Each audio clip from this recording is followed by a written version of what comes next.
गेलेला बरा। अहो तुम्ही हे काय बोलताय? असं बोलू नका ना प्लीज। हे बघा तुम्ही असं बोललात तर छोट्या सरकारांची काळजी कोण घेणार? आणि हे असं काहीतरी बोलताना जर त्यांनी ऐकलं तर अहो त्यांची काय अवस्था होईल माहितीये का?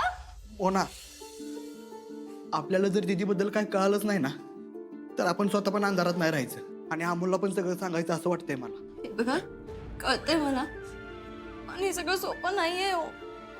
आपण कितीही मान्य करण्याचा प्रयत्न केला ना तरी ही माणसं कुठून तरी माघारी येतील असं कायम वाटत राहणार आहे आपल्याला, कारण त्यांच्याबद्दल ठोस आपल्याला असं काही कळालेलंच नाहीये।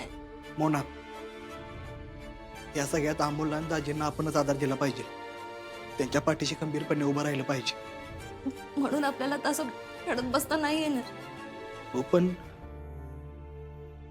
दीदीचा असं अचानक गायब होणं लय प्रश्न उभा करणार आहे ग। खरं आहे हो, मला अजून पण वाटतं बापूंची शंका योग्य आहे।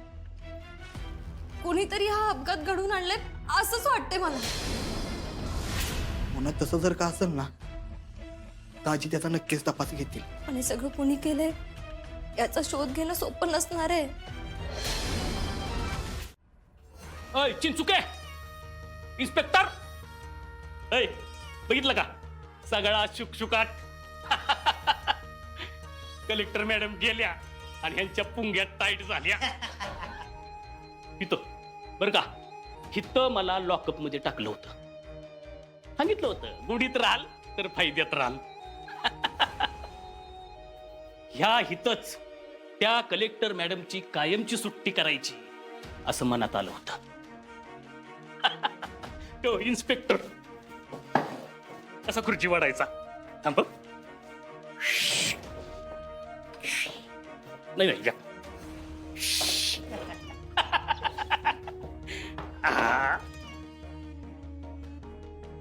ऐ, ऐ.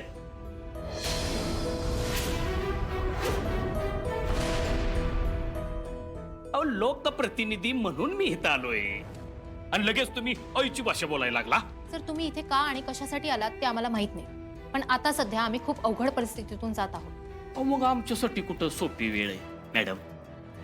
कार्यनिष्ठ, तत्वनिष्ठ, धडाडीच्या कलेक्टर त्यांच्याविषयी बातम्या ऐकल्या आणि तातडीनं इकडे निघून आलो। म्हणलं कसं आहे, ह्यावेळी आपण हिथं पाहिजे आणि हिथं नाही पोचलो तर काय उपयोग? जो तपास करायचा आहे तो आम्ही करतोय। अहो मग तपासात आमचा खारीचा वाटा असू दे की। अहो कायद्यासाठी आमच्यासारख्या प्रतिष्ठित माणसाच्या हातात बेड्या ठोकणाऱ्या धडाडीच्या कलेक्टर अपर्णा सुरेश माने यांच्याविषयी असं घडतंय, किती दुर्दैव आहे। सर ठीक आहे, जर आम्हाला तुमची गरज लागली तर आम्ही तुम्हाला नक्की सांगू, पण आता या क्षणाला तुम्ही इथून निघा प्लीज। नाही असं कसं? अहो मागितल्यावर केली तर ती मदत कसली? फैजू आपली 4-5 पोरं पाठवून दे मॅडमला शोधायला। हा पाठवतो की, 4-5 पोरं मोकळीच येतात।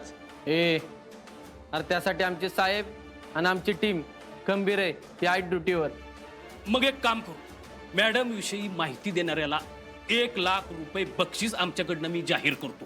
म्हणजे कसं आहे, लोकांच्या माध्यमातून मॅडम आपल्या समोर येतील। मॅडमला शोधायला महाराष्ट्र पोलीस खंबीर आहेत, तुमची गरज नाही। अर्जुन साहेब हा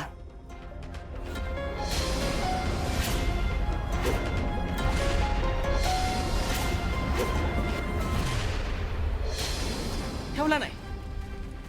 कसं आहे, जोपर्यंत माणूस आपल्याला पटत नाही तोपर्यंत आपण हात सुद्धा ठेवत नाही। विश्वास ठेवा, लय वाईट वाटत शपथ।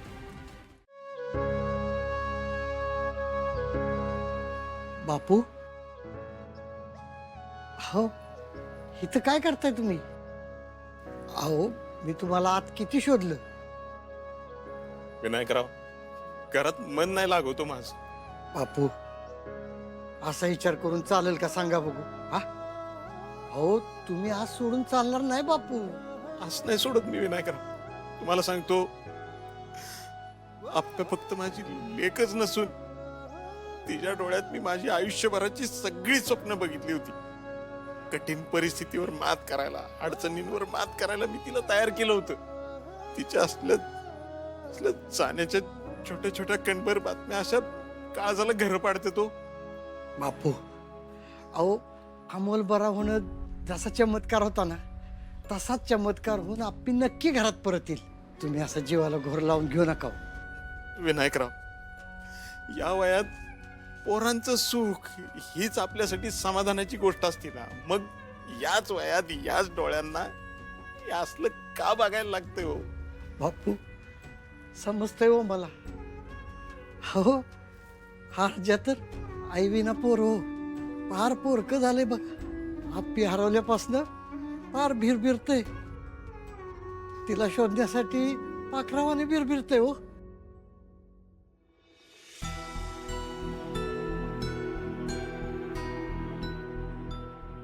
माझी आप्पी पण कामात असताना अशीच पायाला भिंगरी लावून पाहिजे. खरंच विनायकराव, आसगाव मधल्या छोट्या गावातनं कलेक्टर पदापर्यंतचा प्रवास असा इतकं सोपा नव्हता हो. माझ्या लेकीनं थोरल्या भावाची स्वप्न स्वतःच्या डोळ्यातनं वाहून मोठ्या कष्टानं कलेक्टर पद मिळवलं. तिच्या अशा जाण्याच्या छोट्या छोट्या बातम्या ऐकल्या ना की असं वाटतं आपला जगून काय उपयोग आहे. बापू, बापू स्वतःला सांभाळा बापू. आप्या, तुझ्याशिवाय जगण्याची कल्पनाच नाही करू शकत मी. आणि जगायचं तरी कुणासाठी हो? कुणासाठी? या डोळ्याने यश बघायचं कुणाचं बघायचंय? कुणाचंच नाही. मग जगून तरी काय फायदा ना?